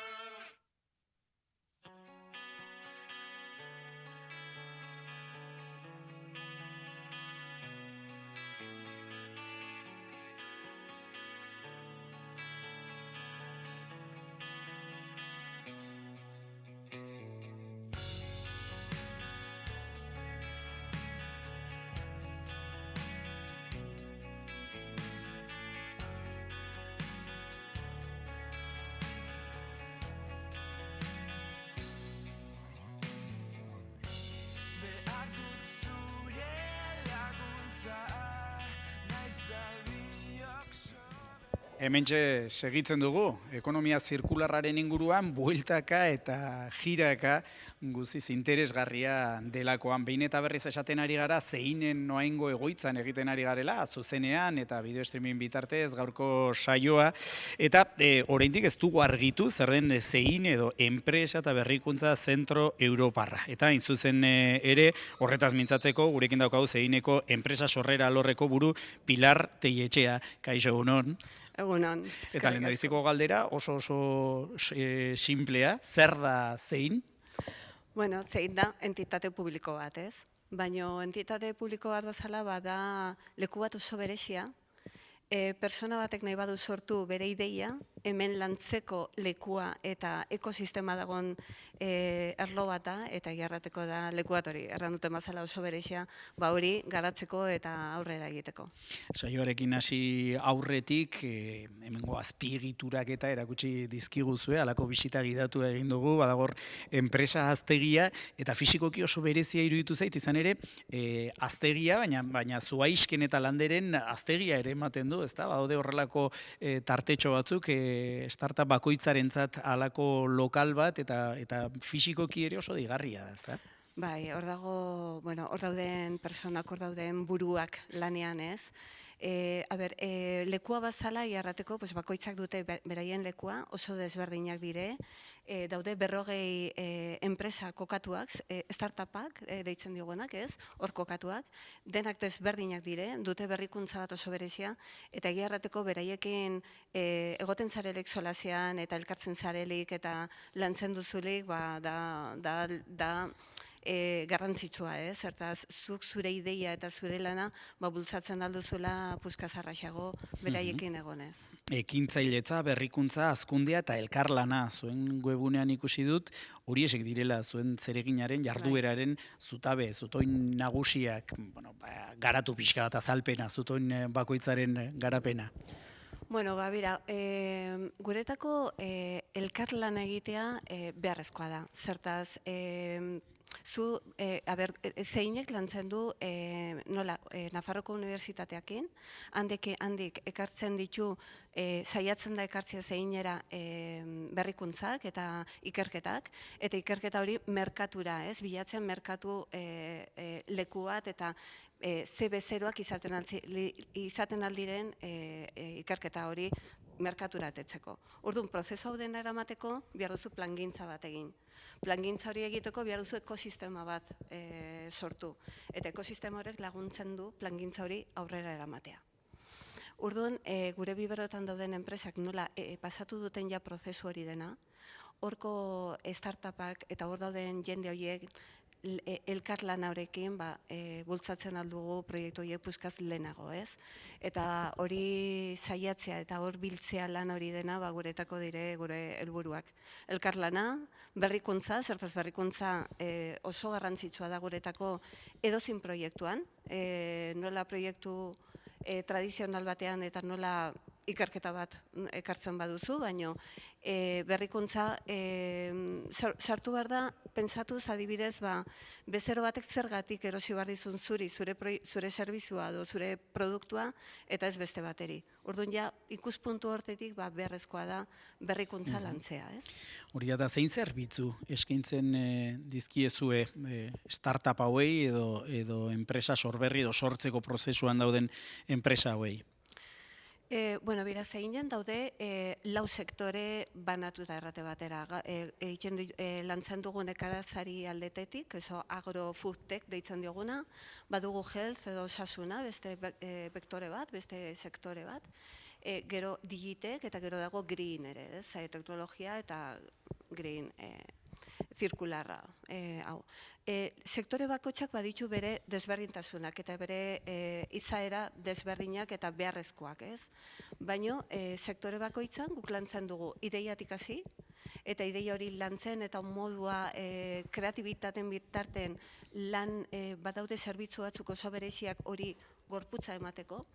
Ideia hori erami behar da plangintza batera, plangintza hori dago paperan gainean, baino bai edo bai landu behar dugu kanpora atetzeko eta zerbitzu hori kanpora bezeroakin ja testatzeko, galdetzeko ze ikusten duen eta nola ikusten duten.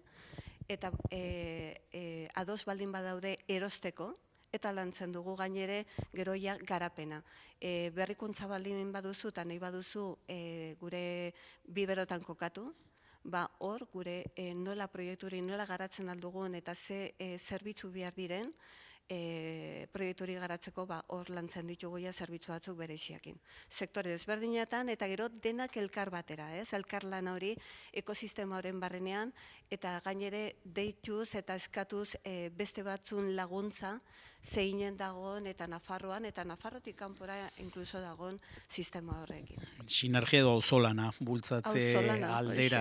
Eta zuzen ere, elkar ezagutzeko beta parada eskaintzeko berriki egin zenuten Startup Day izeneko alako jardunaldi, ospakizun bat, baluarten, zer nolako eguna izan zen hori? Bueno, guretako da egun bat oso berezia, zeinen dako eta zeinen lana egiten dugunan dako, bai langilean dako eta bai gure startupen dako. Gu urte guzian lana egiten dugun momentua da hor atetzen den produktua eta zerbitzua, ez? Zergatik egiten dugu zein Startup Day, adibidez, da oportunitate bat ere aukera bat gure startupek hor beraiek erakusteko ze zerbitzua duten, ze berrikuntza dituten, ze lan nahi diren eramaten zeinen barrenean, eta startup gizak dire proiektuak badutenak beraien arriskua. Orduan, zer ekartzen dugu hor bestaldetik, ekartzen dugu enpresak, nola Nafarrokoak edo kanpokoak, ikusteko ze berrikuntzak dauden, ze arazoak dituten, eta gainere nola laguntzen aldioten eta nola berrikuntza horiek nola sartzen aldiren enpresa handi horietan, ez? Startup bat izaten nola den da oso arraixa beraien prestakuntza hori sartzea enpresa handi batean. Eta bertze gauz bat oso importantea da konexioa inbertsoreakin. Inbertsoreak behar dute behun inbertsioa duten dirua mota hori goitzea, eta hor da momentu bat eroso berezia elkarrizketak egiteko eta kontaktu bereziak oso bereziak egiteko. Startup Day bat da momentua startup, enpresa eta inbertsioa eta giro oso nako eguna da. Eta gauza gorrela, egun horretan, 3 sektore horietako kidea gonbidatzen dituzu, ez da? Hor da gakoa. Bai, urtean zehar egoten gara, ez? Beraiekin, baina da momentu bat denak elkar lanea hortan, denak egun hortan, hori, sortzen den xarma hori momentu hortan eta gero zenbat gauzatetzen diren egun hortetik aurrera gainere. Amaitzear daukagu azaroa, abendua besterik etzegu geratuko urtea amaitzeko, eta alata guziz ere urtea amaitu aurretik, ez tankera bereko, baina beste zenbait ekitaldi bai antolatu behar dituzue zeinetik, zeintzu? Bueno, justu nazio honetan izan dugu nekazari agrofoodtek bultzatu dugun proiektu bat urtean zehar, eta ameka proiektu ateri dire. 40ekin hasi ginen, 19ekin gelditu ginen denboran barrenean, zertaz ikusi zuten beraiek ere bere proiektua ezin zela aurreratu momentu honetan, baino espero dugu etortzea helduen urtean berriro, eta amekakin akitu dugu, ez? Eta abenduan, 12an, badaude 2 proiektu eraman ditugunak ere urtean zehar oso garrantzitsuak zeinen dako, bata zibersekuritateen aldetik daudenak 24 enpresa lantzen eigarenak hor, Cybersecurity, eta beste aldetik da Impulso Emprendedor deitzen dioguna. Ja 12. urtea da, Impulso Emprendedor, da gauz bat oso berezia, oso polita, daude hor 7 startup lantzen merkatua eta nola hietu merkatura, eta helduen 12an, apoiatuz beste mentorizazioan aldetik eta hola, ikusiko dugu nola mostratzen duten begun proiektua eta ze berrikuntzak ateri behar diren mundura eta merkatura. Agrotek aipatu dituzu landa eremuko elikagaiak lantzen dituzten startup horiek, eta hain zuzen ere jarraian biosasuneko lagunekin mintzatuko gara nola nahi ere. Hori egin aurretik badakizu, kazetario badaukagula tema berezia zenbakiekin, ez da, dena zenbakietara ekarri nahi izaten dugu, eta iruditzen zait, zuen egunean ikusi ditudalako, zeinen zenbakiak aski adierazgarria direla, beraz, ibilbide honetan guzian, zenbat enpresa lagundu dituzue, zer nolako fruituak eman ditu lan honek guziak? Bueno, nik buruan ez daukit oso garbi ebilbidea guztietan zertaz zein baditu urte handitz, ez? Baino igual badire 6.000 enpresa, ez dakit. 6.000 lanpostu dira, 3.000 enpresa okerezpan ez, bai. Hori da. Orain bertan bai badakitela, adibidez, guk urtean zehar, hartzen ditugu urtero, 200 edo 200 gehiago ideia berriak, eta hortikan 123 enpresa sortzen da, ez? Gure biberotan daude kokatuak orain bertan 45 enpresa, lantzen dute enpresa horietan kasi 300 lagun, eta gaine direnak talentun aldetik eta izaeran aldetik oso bereziak. Orduan da, egia errateko, hor gelditzen diren personak, profesionalak eta enpresak gauz oso berezia da zeinen dako eta Nafarroan dako adibidez. Zeineko enpresa sorrera alorreko buru Pilar Teietxea, oso gustora ere gara zurekin solasean, baina gonbidatu gehiago ditugu eta aurrera egin beharko dugu. Hain zuzen ere Arestian aipatu ditugun biosasuneko lagunekin. Beraz, ikusentzuleok, jarraian aholku interesgarri zenbait, publizitate pixka bat, eta horren ondotik biosasuneko lagunekin mintzatuko gara. Oliba olioa lantzen dute haiek, baina oso modu berezian. Gobierno de Navarra. Nafarroako gobernua. Pixa egin, hortzak garbitu, ohatzean sartu, eta euskalherriairratia.eus, Iruñerriko Euskaldunon agerkaria. Une oro gaurkotua, Iruñerria, entzun, ikusi, gozatu. euskalherriairratia.eus.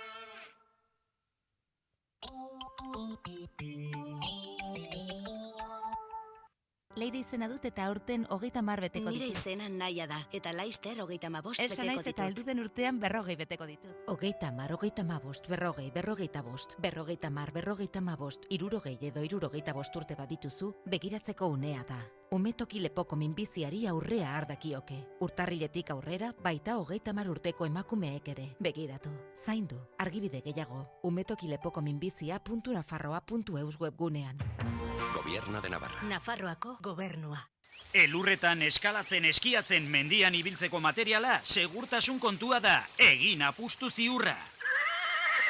Basati kirolak, esperientzian oinarrituriko aholkularitza, Errekoletak 8, Baratxurien plaza, Iruña. Udazkena, zatoz ekiaeko dendara eta eskuratu gibela garbitu eta giltzurrinak indartzeko gure produktu naturalak. Ekiaeko denda, eta urte sasoi honetan ere ezagutu fitoterapia naturala, medikuntza tradizionalaren botikekin bateragarria. Ekiaeko denda, Fuente del Hierro kalea, Iturra Mauzoa, Iruña. Orbelaldia, ostoz-osto, Uharten euskara errotzen, azaroaren 29an, 8etan Uharteko kulturretxean, Lilo taldearen kontzertuan, bira Nafarroan barna zikloaren baitan, sarrerak 5 euroan. Uharten euskara errotzen, anima zaitez, Uharteko udalak antolatuta, Nafarroako gobernuaren laguntzarekin. Kirola egitea gustuko duzu? Itxaso karabanak, zuretzako diseinaturiko kanperrak. Mugari gabe bidaiatu nahi duzu? Autokarabanak eta karabanak. Adria Sanlibin eta Merimarren banatzaileak gara. Itxaso karabanak, eskirotzeko bigarren eskualdea industrialdean. 35 urte bizi eta bizimodu honetaz gozatzen. Orain 2024ko ereduetan deskontuak eskuragarri, deitu eta informa zaitez. Kulturaro Antxoainen, antzerkiak, tailerrak, hitzaldiak, herri irakurketak, iesgela, egitarau interesgarri eta oparoa Antxoaingo kulturaroan. Azaroaren 3tik 30 zatoz eta gozatu 11 kulturrekintza ezberdinez. Informazioa Antxoaingo udalaren webunean, Antxoaingo udala Nafarroako gobernuaren laguntzarekin. Zure enpresa digitalki eraldatu behar baduzu, telelanera edo 4.0 industriara egokitzeko Javiserren lagundu zaitzakegu. Zure sistema informatikoa mantentzen dugu. Neurrira egindako aplikazioak eta web orriak garatzen ditugu. Lantaldeak prestatzen ditugu IKT tresnak eta aplikazioak erabiltzeko. Javiser, 9480805. Zehaztu dezagun nola lagundu zaitzakegun. Leire izena dut eta aurten 30 beteko ditut. Nire izena Naia da, eta Laister 35 Elsa beteko naiz ditut. eta heldu den urtean 40 beteko ditut. 30, 35, 40, 45, 50, 55, 60 edo 65 urte bat dituzu, begiratzeko unea da. Umetoki lepoko minbiziari aurrea ardakioke. Urtarriletik aurrera, baita 30 urteko emakumeek ere. Begiratu, zaindu, argibide gehiago. umetokilebokominbizia.nafarroa.eus webgunean. Gobierno de Navarra. Nafarroako gobernua. Euskal Herria Irratian, Metrópoli Forala.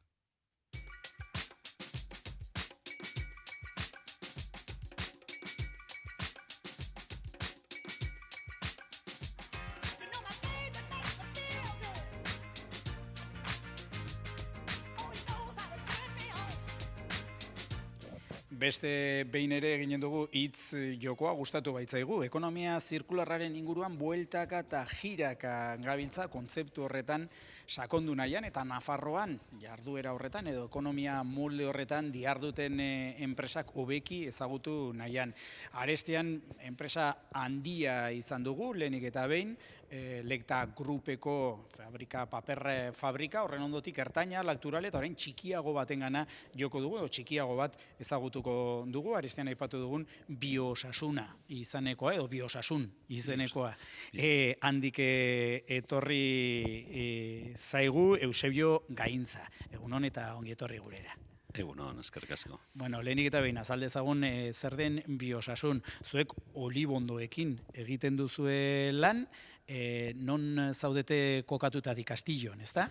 Bai, de ikastelun daukagu gure instalakuntzak, eta orain dela 12 urte gaudean, baina jaio ginen lehenago, eta, bueno, daramagu denbora asko. Olibondo ekologikoekin, mikrofonak zabaldu horretik, esan didazu, 35 urte daramatzazuela. Bai, bueno, hasieran familiarra izan zen negozio hori, negozio gutxi, azkenean, oso txikiak ginen, eta parte hartu genuen mendia Trujalean eta hori, baina gero ja ekologikoki egiteko behar genuke zerbait berezia egitea eta prestatxa beste moduz, eta bai, azkenean elkartu ginen elkarte batean, Aljotarra elkartean, elkarte ekologikoan, eta sartu ziren jende gehiago, ekoizpen gehiago hasi ginen, eta biosasun jaio zen 2000 urtean, ja hori egiteko, olio bereziak eta bere izena esaten duena, bi osasun alde batetik ekologikoa eta bestetik produktuak beti osasunerako zerbait ematen. Eta handitu zarete, arestian esan duzu oso txikiak zinetela, orain ez zarete hain txiki, zuen egunean ikusi dut, 50 hektaria dauzkazuela, ez da? Aurten ja gehiago uste dut, 60. Handitze etengabean ari zarete, de Gaztelun ez ezik beste udalerri batzuetan, ez da? Bai, badaukagu Olibondo zelaiak, de Gaztelun, Aion, Arronitzen, Arellanon, Lerinen, Arzozen, Esalatzen ere, bai, zabaltzen ari da, pizkanaka gure era, nola egitea gauzak. Bueno, lehen ere esan dut kazetariok zenbakiekin tema daukagu, ez dakit zuen ekoizpena olio virginari dagokionez, zenbakietara ekar daitekeen, zenbat litro urtean gutxi gora bera? Iaz 30.000 piko litro. Aurten espero dugu gehiago, baina ekoizpena konparatuz joan den urteakoarekin erdia. Besterik ez daukagu, baina hori, elkarkide gehiago daukagunez, mantengo dugu ekoizpena. Ederki, aipatu dugu olio virgina, oliba olio virgina, baina horretaz gain, bestelako produktuak ekoizte dituzue, polifenolak lagun, oleo health produktuak, osasunarekin aritu zara lehen, zer dira polifenolak eta nola sortzen dituzue produktu osasuntxu hauek, oleo health izeneko produktu osasuntxu hauek? Hori hasi zen orain dela 12 urte gutxo gora bera, garai hartan Europako proiektu batean sartu ginen, eta han ikerketa sakon bat egin genuen jakiteko nolakoa izan zen gure varietatea, arroniz varietatea delakoan. Eta kasu honetan konparatu genuen zenbat polifenola zituen gure olibak eta beste 10 ezagunenarekin konparatuz. Eta ikusi genuen gurea besteak baino gehiago zeukan. Eta horregaitik jarraitu genuen, eman genien importantzia gehiago egunez egun polifenolei. Orain gure olio virgin extra beti polifenol gehiagirekin, askorekin. Askorekin, gehiagorekin. Eta horregaitik jartzen dugu gure botiletan. Batzuk eskatzen digute, beste batzuk esaten dute. Olio virgina extrarekin nahiko, gu jartzen dugu botiletan EPSA claim. Hori zer den esaten dugu, edaten baduzu edo jaten baduzu egun batean goiarakada bat guri olioak, zure odolaren lipidoak ez dira oksidatuko edo babestuko dugu ez oksidatzeko. Eta hori importantea da. Eta gero sortzen dituzu ere, elikadura osagarria, komplemento alimentizioa gaztelaniaz, ez da? Bai, hori da. Hori ikusi genuen, nola polifenol hauek ez zeuden bakarri olioan. Gu dauzkagu arroniz olibondoetan gutxi gora bera normalean 22 polifenol desberdinak, gu badakigu zeo zer bost polifenoloi buruz zerbait, ez asko besteak ikertzen ari gara, jakiteko gehiago baita, baina polifenol hauek batzuk dira liposolublek eta beste hidrosolubleek. Eta hori nahi du esan, olioan liposolubleak besterik ez ditugu. Orduan hasi ginen jasotzen hidrosolublek, interesgarriak ziren, eta hasi ginen jartzen produktu batzuetan, ez olioan bakarrik. Bestelakoetan ere bai. Hor, ikerketa nola gauzatzen duzu ezue? Bakarrik, elkarlanean beste ekoizle batzuekin, nola da kontua? Beti elkarrekin, beste ekoizleekin gehiago unibertsitate eta zentro teknologikoekin. Adibidez, lantzen dugu proiektu batzuk Nafarroko Unibertsitatearekin, Nafarroko Publiko Unibertsitatearekin, Euskal Herriko Unibertsitatearekin, Lurederra Zentro Teknologikoarekin, CNT-arekin, guztiek. Ikerkuntza, garapen eta berrikuntza prozesu etengabean ari zarete, hor nonbait irakurri dut, urrengurratsa dela nanoteknologia aplikatzea zuen alor honetan, zuen ekoizpenetan. Zerbait egiten ari gara horretaz, bai proiektu batean, deitzen dela Prometea, proiektu Prometea, proiektu hori nahi du ematea produktu osasungarriagoak 3. adinako jendearentzat. Eta horien artean badaukagu topikoak, kremak eta olio oxigenaturik, eta gauzak arraroak dirudio, horrelakoak dira. Eta baita... Arraroa baino, esanen nuke, interesgarria. Interesgarria, bai. Eta beste aldetik produktu gourmet, baina elikatze arrez baita ematen duela edo aukerak zure sistema immune hobe edukitzeko. Eta harien artean, adibidez, enkapsulatzen dugu, nanoteknologiai buruz lure derrakoek asko da egite, eta unibertsitatearena baita, eta sartzen ditugu antioxidanteak nanopartikularen gainean, eta gero liberatzen dira pizkanaka, irauntzeko gehiago. Eta horrela zer lortzen dugu, polifenolek daukate azala reparatzeko, azala zelulak igotzeko. Sortzeko eta hobetzeko gaitasuna, ez da? Gaitasuna, eta horrela, pizkanaka, efektua hobetzen da, bai. Gero, ekonomia zirkularraz ari gara, eta zuenean, nik uste dut oso grafikoki ikusten aldela, zuen ekoizpenean zer den ekonomia zirkularra, izan ere, dena erabiltzen duzue, konparaziora, olibondoekin egiten duzue lan tokatzen da, kimatzea, ez da, eta hor adaska, adar txiki batzuk erortzen dira, horiek ere aprobetxatze dituzue. Bai, hori aprobetxatzen ditugu, txikiak zatitzen ditugu eta ongarri bezala erabiltzen dugu, konposak egiten dugu guretzako. Ongarri organikoa sortzeko. Ongarri organikoak, beste aldetik olibondo artean momentu honetan azten ari gara proiektu berezi bat, ekonomia zirkularra proiektu hori deitzen da iguzkitza, eta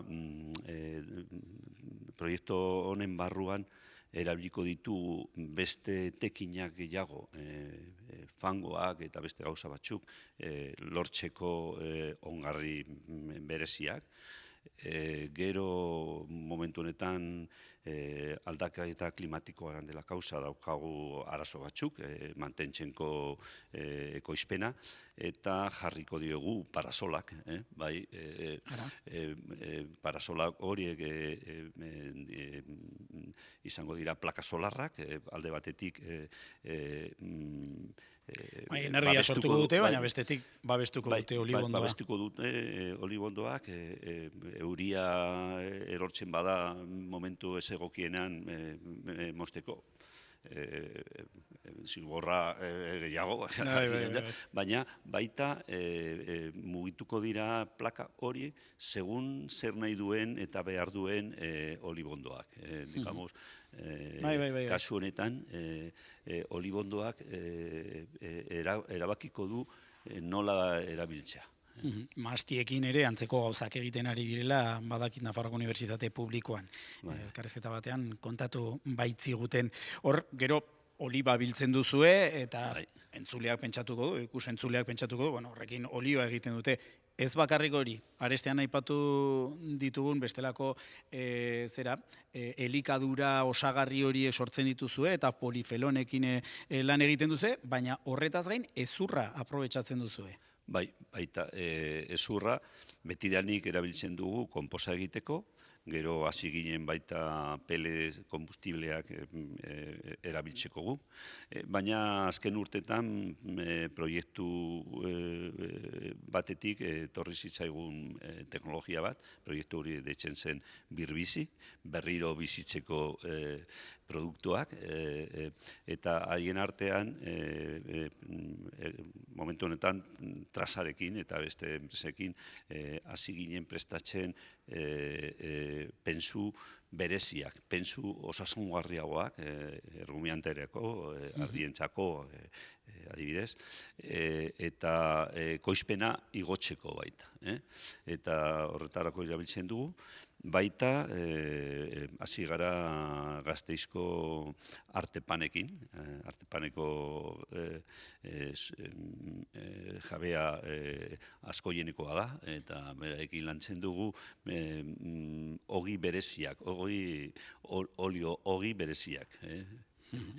Ederki, entzulek pentsatuko zuten, gure elkarrizketatuak baduela oso ahots lodi eta sakona irratirako aproposa, azalpen txikitxo bat emanen dugu, ekonomia zirkularrarekin loturarik ez duena. Eta kontatu diazu, mikrofono zabaldu aurretik, zure osaba irratigintzako profesionala zela, erreferentziazkoa gainera. Bai, baina, bueno, ja... Zendu zen, bai, joan zitzaigun, bai, Don Goyo izan zen.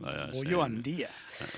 Belaunaldi markatu zituen bere mikrofono infantil saioarekin, ez da? Bai. Plazera, zu ezagutzea eta interesgarria guziz kontatu diguzuna estimatu dago.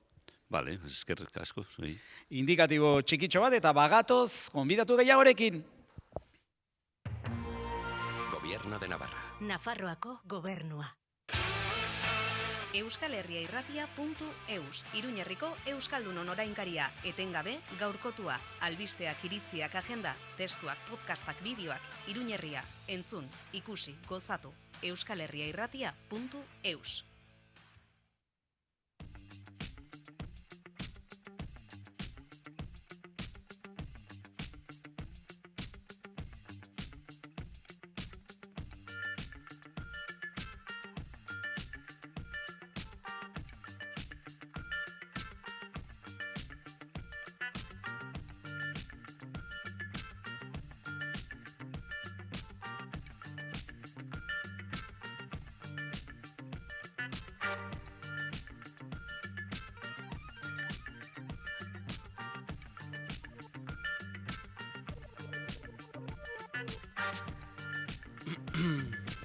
Hemen zeinen segitzen dugu ekonomia zirkularraren inguruan, solasean eta jarraian gurekin daukagu, dagoeneko bi aldiz aipatu dugun startup bateko kidea.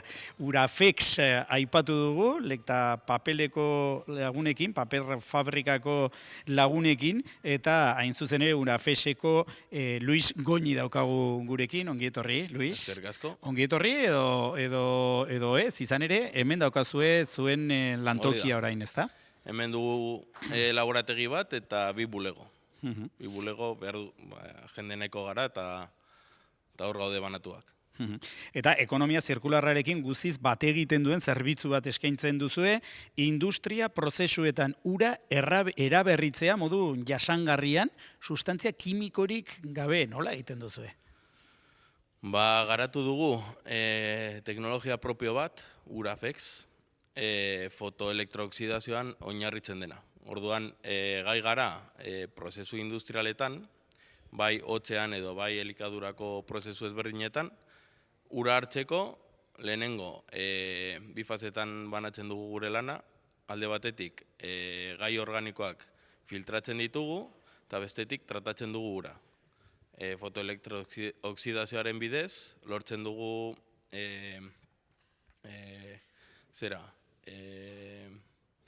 alde batetik sortzea desinfektantzaile naturalak eta bestetik mikroorganismoak deuseztatzea. Orduan, bi fase horietan berreskuratzen dugu erabili den ura adibidez letxuga garbitzeko, berriro bainera berdinean katetik pasatzen den urrengo letxuga garbitzeko.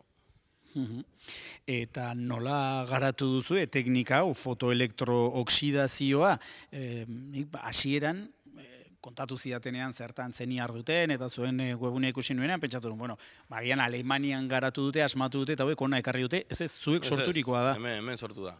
5 urte eman dituzte hemengo enpresa ezberdinekin, material ezberdinak probatzen, garatzen, eta hori ideia nagusitik atera zen, egonda lanean urte askotan horrelako prozesuetan, eta galtzen zen ur guzti horrekin, beti nahi izan du buelta eman horri.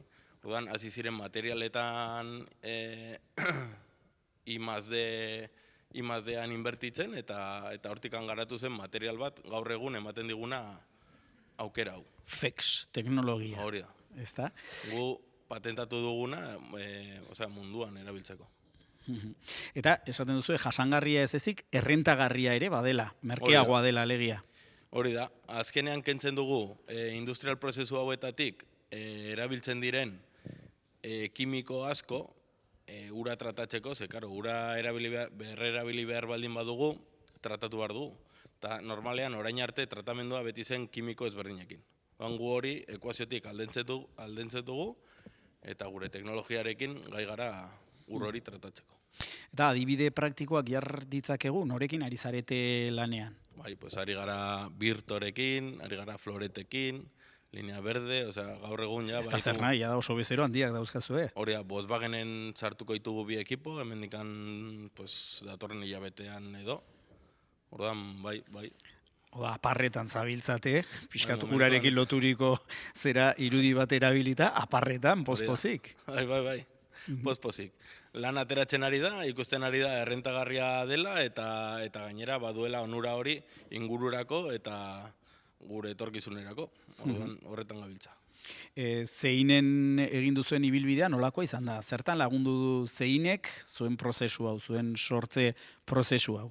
Laguntza asko eskaini digu, alde batetik laguntza komertziala, teknikaria jarri ditu gure formakuntzarako, ditugu hemen laborategi bat eta 2 bulego, orduan oso pozik gaude hemen egoteagatik eta eskaini diguten laguntzagatik. Ederki, arestian elkarrizketa egin diegu Lekta, paper fabrika taldeko kide bati, Jon Ferreri egin diogu elkarrizketa, eta aipatu dugu zuen aukera, papergintza ur mordoa erabiltzen da, pentsatzeko da oso aukera ona izan daitekela zuena. Bai, gure helburua etorkizunerako da hori, begiratzea zertan sartu ezakegun, momentu honetan baditugu 2 patente garatuak, bat elikaduraren inguruan tratatzeko eta bestea hotz sistemetan, ez? Eta nahi dugu garatu gehiago, industria gehiagotan sartu, eta noski, paperarena pentsatu dugu, txegin dugu jende ezberdinarekin, eta ikusi behar dugu, non sartu eta nola sartu gaitezken horrelako industrietan. Jende honek baditu 7 fabrika Europan eta estatu osoan, 3.000 langile, hortik ateratzen baldin badazkenan kontratu bat zuen bion artean, kafetxo bat behintzat zor diguzue. Gombidatuko zaituzte. Ea sinergia, txantxak aparte alako sinergiak sortzen diren, hemengo ekosisteman, hemen Zeinen inguruan eta ekonomia zirkularraren inguruan sortu diren enpresa hauen guzien artean guziz interesgarria baita. Bada osongi joan dadila Urafex, estimatuta dago, mila esker horren azalpen interesgarriak emateagatik. Zuei. Indikatibotxo bat eta bagatoz azken gonbidatuarekin, azken solaskidearekin. Gobierno de Navarra. Nafarroako gobernua. Ozen denok, eman bide Euskal Herria irratiare! Euskal Herria irratia. Inkestagilek galdetzen badizute, esan ozenki, Euskal Herria irratia entzuten dut eta arronago. Egin dezazun bidea.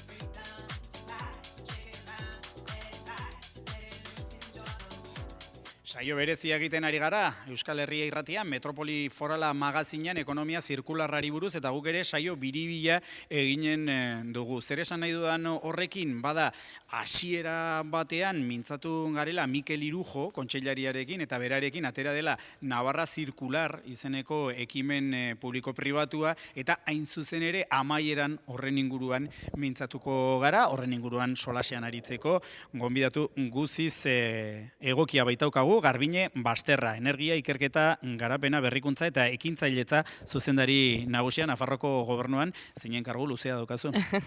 Egunon bai, alaxe da. Eta gainera, karguaz jabetu berria zara, ezta? Bai, duela 2 aste bai, alaxe da. Ederki, Navarra Zirkular ekimenari buruz mintzatu nahi dugu, lehen galdera bistakoa, zer da Navarra Zirkular? Navarra Zirkular ekimenaren helburua Nafarroko enpresek ekonomia linea batetik ekonomia zirkularra izatera pasa daitezen, sustapen horretan gaude. Eta ekimen horren barruan, ezaugarri garrantzitsuenetariko bat, Navarra zirkular kolaborazio publiko-pribatu baten bidez sustatzea dela. Hau da, Navarra zirkular sortu zenetik, bertatik, enpresak jardueren parte dira. Ez da soilik gobernuak egiten duen programa bat. Enpresak baita ere sartu ditugu honetan eta beste instituzio batzuk. Ederki, Garbine, esaten ari gara, ekimen publiko-pribatua dela, beraz, alor publikotik, Nafarroako gobernutik, nortu zaudete barruan, uste baitu departamentu bat baino gehiago ari dela. Hori da, Nafarroako gobernutik 4 departamentu ezberdin gaude. Industriako eta enpresen transizio ekologiko eta digitalerako departamentua, landa garapeneko eta ingurumeneko departamentua, memoria eta bizidetzako, kanpoekintzako eta euskarako departamentua, eta azkenik, kultura, kirol eta turismoko departamentua. Hemendiken gainera baita ere daude Sodena eta ganik enpresa publikoak eta Lizarrako Merindateko enpresa elkartea laseme. Ere Navarra zirkularren parte dira. Eta lehen esan dudan bezala ez dut astu nahi ekintza honetan dauden enpresa pribatu guztiak. Horretara nindoan bai, alor pribatutik nortzuari dira. Bai, bueno, 215 enpresa daude, eta 50... Denak ez ditugu aipatuko. Hori da, eta 50 erakunde laguntzaile. Erraz esaten da, ez da? Bai, hori da, talde pilo bat. Handiskoak. Eta zer egiten du, Navarra zirkularrek pixkat enpresei laguntzeko, ekonomia zirkularrerako trantsizio zenbaitetan korapilatxu horretan? Bai, nik uste bi ekintza Navarri atera ditezkela. Alde batetik duela gutxi ekonomia zirkularreri buruzko diagnostikoak egin dizkigu enpresei. Honekin, haiekin biltzen ginen, beraien diagnostiko bat egiten genuen, informazio hau izan da, aholkatzen genien zer egin zezaketen epe laburrean, ertainean eta luzean, ekoizpen eredua zirkularrago izateko.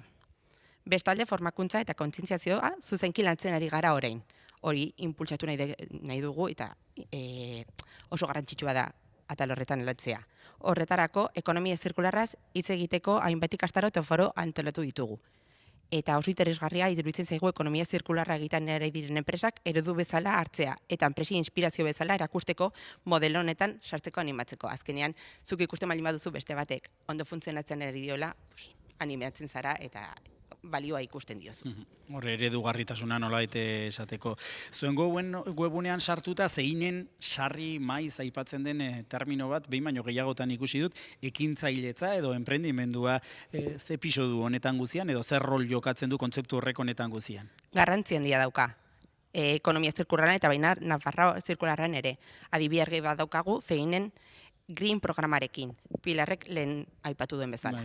Gainera, uste dugu ekonomia zirkularrak erronka asko planteatzen dituela, eta ekintzailetzak horiei erantzun dezakela, negozio aukera berriak sortuz. Eta azkenik, Europako batzordeak proiektu bat onartu berri dizue, European Circular Innovation Valley zertan datza proiektua? Asmo handiko proiektua da, eta gainera Nafarroako gobernuak gidatzen du, eta Sodena ere hor dago laguntzen, bazkide bezala. Guztira 9 herrialdeteko 19 erakunde dira. Horien artean, Herberak, Suedia, Frantzia, Bulgaria, Belgika, Lituania, Eskozia eta Finlandia daude. Proiektuak 27 milioi eurotik gorako aurrekontua du, eta horietatik 6,5 milioi inguru Nafarroari dagozkio. Ederki, bada mila esker, azalpen hauengatik guziengatik, eta mila esker oroar bai zeini, bai Navarra zirkularri, eman dizkiguten erraztasunengatik gaur Metropoli Foral saio berezia egiteko, zeinen noaingo egoitza honetatik, kontzeptu horretan sakontzeko, eta interesgarriena suertatu zaiguna. Ekonomia zirkularrean diarduten enpresa handi, txiki eta ertainak ezagutzeko. Nago arrunt interesgarria izanen dela eta nago etorkizunean ere harremanetan segituko dugula honen guziaren inguruan, ekonomia zirkularraren inguruan bueltaka eta jiraka. Beraz, estimatua dago, ikusentzuleok eta sarri arte. Gobierno de Navarra. Nafarroako gobernua.